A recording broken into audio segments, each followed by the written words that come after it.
శ్రీకృష్ణుడు లీలామానుష వేషధారి, ఆ శ్రీకృష్ణ పరమాత్మ నిజతత్వ వైభవం గురించి తెలియజేయండి. అద్భుతం అమ్మా. నిజంగా చెప్పాలి అంటే శ్రీకృష్ణ పరమాత్మ యొక్క నామమే దివ్యాతి దివ్యమైనటువంటిది. వసుదేవ సుతం దేవం కంస చాణూరమర్ధనం దేవకీ పరమానందం కృష్ణం వందే జగద్గురుం అని అన్నారు.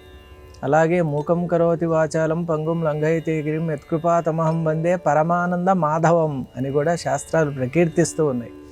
ఏ నామం జపించడం వల్ల సర్వ అనర్థాలు తొలగిపోయి శాశ్వతమైనటువంటి బ్రహ్మపదాన్ని కూడా మనం పొందగలము, అటువంటి నామమే శ్రీకృష్ణ నామం. కాబట్టి ఈరోజు మనం శ్రీకృష్ణుని యొక్క నిజతత్వ వైభవాన్ని నిరూపించే అనేక సందర్భాల్లో ఒక సందర్భాన్ని మనం స్మరణ చేసుకుందాం. ఎందువల్ల అంటే శాస్త్రం మనకు అనేక రకాలైనటువంటి విధానాల్ని పద్ధతుల్ని చెప్పినా కూడా ఒక చిన్న దృష్టాంతం ఉందమ్మా.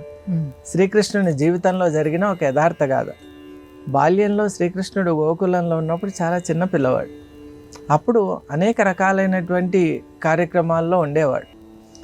ఆ సందర్భంలో ఒకసారి ఆ ప్రాంతంలో ఎలా అంటే స్త్రీలందరూ కూడా వాళ్ళ పనులు ముగించుకున్నాక సామూహికంగా అక్కడ ఉన్నటువంటి నదికి, యమునా నదికి వెళ్ళి మంచినీళ్ళు తెచ్చుకునేవాడు. మరి ఆ క్రమంలో ఒకరోజు ఏమైందంటే ఒక స్త్రీ, మామూలుగా అందరూ కూడా శ్రీకృష్ణుడు అంటే ఇష్టపడుతూ అందరూ వెన్న ముద్దలు తినిపించడం అదంతా చేస్తూ అల్లారు ముద్దుగా అక్కడ పెంచుకుంటూ ఉన్న నేపథ్యంలో ఆ గోకులం అన్నీ ఒక్కసారి మనసుకు తీసుకుంటేనే ఎంత అద్భుతం కదా అనిపిస్తుంది. అసలు మనం అక్కడ ఉంటే బాగుండేదేమో అన్నటువంటి ఒక భావన కూడా కలుగుతుంది. అంత అద్భుతమైన ఆ గోకులంలో ఒక అత్యద్భుతమైన సంఘటన జరిగింది. ఆ సంఘటన ద్వారా శ్రీకృష్ణ పరమాత్ముని యొక్క నిజరూప దర్శనం కూడా కలిగింది. అదేమిటి అంటే ఒకరోజు ఒక గోపికా స్త్రీ మాత్రం అందరితో కలిసి వెళ్ళటానికి కుదరలేదు. పాపం కొంత ఆలస్యం అయిపోయింది. అందువల్ల ఆమె ఏం చేసిందంటే ఆమె ప్రయాణం చేసి నదిని చేరుకునే సమయానికే మిగతా వాళ్ళు నది నుంచి వచ్చేస్తున్నారు.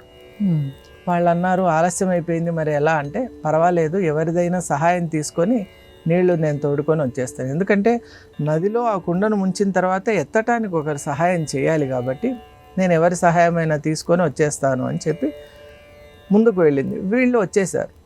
మరి ఆ స్త్రీ వెళ్ళి నది నీళ్లు తీసుకున్న తర్వాత ఎవరైనా సహాయం చేస్తారేమో అని అటు ఇటు మొత్తం చూస్తుంటే చుట్టుపక్కల ఎందుకో ఆ టైంలో ఎవరూ లేరు ఆ సమయాన్ని.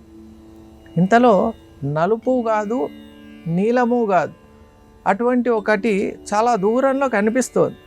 నలుపు నీలము అన్నటువంటిది ఇంకా మనవాడే అని ఆమెకు కొంచెం ఆనందం కలిగింది. ఇంకా దగ్గరికి వచ్చేవరకే అది రూఢి కూడా అయిపోయింది. శ్రీకృష్ణుడే బాలుడుగా ఉన్నటువంటి ఆ గోపాలుడే.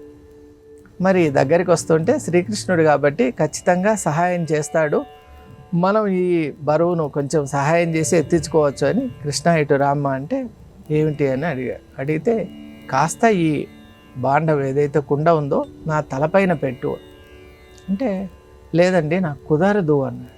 మనం ఆశ్చర్యపోయింది. అదేంటి రోజు వెన్నముద్దలు అవి ఇచ్చినప్పుడు ఆనందంగా తింటూ ఉంటావు కదా, చాలా ఇష్టము మీరని కూడా అంటూ ఉంటావు కదా, మరి చిన్న సహాయం నువ్వేం ఇంటి దాకా తీసుకెళ్ళదు, ఇది తీసి నా తలపై ఉంచు అంతే చాలు అంటే లేదమ్మా మీరేమనుకోవద్దండి, ఈ పని నేను చేయలేను. చేయలేకపోవడం ఏముంది, నేను కూడా పట్టుకుంటాను కదా, తీసి కాస్త నా పై పెడితే చాలు, ఎందుకు ఒక్కతిని అంత పైకి తీసి పెట్టుకోలేను కాబట్టి, సెట్ చేసుకోలేను కాబట్టి కొంచెం సహాయం చేయవయ్యా, నీకు తర్వాత నీకు ఖచ్చితంగా నీకు ఇచ్చేవి ఇంకా రెట్టింపు ఇస్తానని కూడా ప్రామిస్ చేస్తే ససేమీరా వద్దంటాడు. సరే ఇలా కాదు అని మనం చతుర్విధ ఉపాయాల్లో ఇక క్రోధం కూడా ప్రదర్శించి చూడు, నువ్వు కనుక చేయకపోతే నేను నీవు చేసిన అనేక కార్యక్రమాలు యశోదామాతకు చెప్తాను అని కూడా. అయినా కూడా ఆయన ఆ రోజు ఏం చేసినా పర్వాలేదు, నేను మాత్రం ఈ పని చేయను. అదేంటి ఇలా హఠంకి వచ్చాడే అని ఆమె ఆలోచన చేసి అన్నీ సామధాన భేద దండోపాయాలు అయిపోయాక చూస్తూ ఉండగానే ఆ నలుపు నీలంగా ఉన్నటువంటి వ్యక్తి అలా అలా అలా వెళ్ళిపోతాడు, దూరం వెళ్ళిపోతాడు. అయ్యో ఇదేంటి కృష్ణుడు వచ్చినవాడు సహాయం చేస్తాడు అనుకుంటే ఇలా అని ఆ కుండ నెట్లో కష్టపడి తనే పైన పెట్టుకొని వస్తూ ఉంటే మనిషి యొక్క స్వభావం కదా, పోనీలే పాపం ఏదో పిల్లవాడు ఆగతాయితనంతో చేశాడని కొంత దూరం వచ్చినాక లేదు కృష్ణుడు ఈ మధ్యకాలంలో చాలా అల్లరిగా తయారయ్యాడు, ఏదైనా ఒక గుణపాఠం చెప్పాల్సిందే. కృష్ణుడి గురించి అనేక రకాలైన ప్రచారాలు వాళ్ళ అమ్మ దగ్గరికి తీసుకెళ్ళి ఈరోజు ఖచ్చితంగా చెప్పి శ్రీకృష్ణునికి శిక్ష పడేటట్టు చేయాల్సిందే, లేకుంటే ఇన్ని రోజులు ఇంత ప్రేమగా ఉన్నవాడు చిన్న సహాయం చేయడా అని తన ఇంటి వైపు వచ్చింది. ఒక మలుపు తిరిగితే తన ఇల్లు. పూర్వం ఇంటి ముందర కట్టలు అని ఉంటాయి, అంటే అలా ఎవరైనా వస్తే కూర్చోడానికి. మరి అక్కడికి ఇంకా అలా తిరగగానే నలుపు నీల స్వరూపం అక్కడ ప్రత్యక్షమైపోయింది. చూసేసరికి కృష్ణుడు అక్కడ ఉన్నాడు. బాలుడు.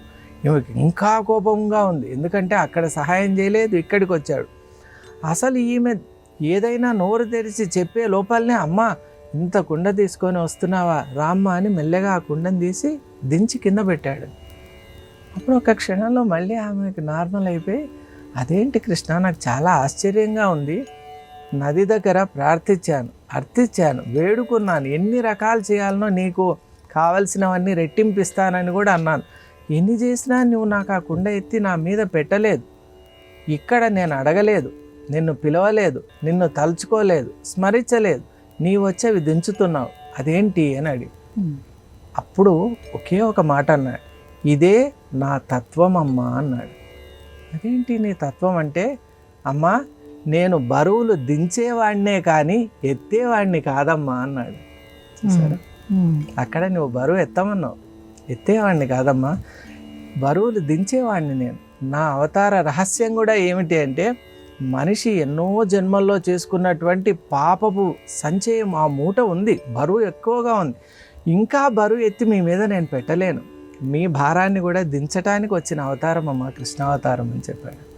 కాబట్టి చిన్న చిన్న దృష్టాంతాల్లో కూడా శ్రీకృష్ణ పరమాత్మ అత్యద్భుతమైన ఆధ్యాత్మిక సందేశాన్ని మనందరికీ ఇస్తూ వారి అవతార ప్రయోజనాన్ని, అలాగే వారిని స్మరించడం ద్వారా ఎలా మనం ముక్తిని విముక్తిని పొందవచ్చనే మార్గాన్ని మనకు సూచించారు.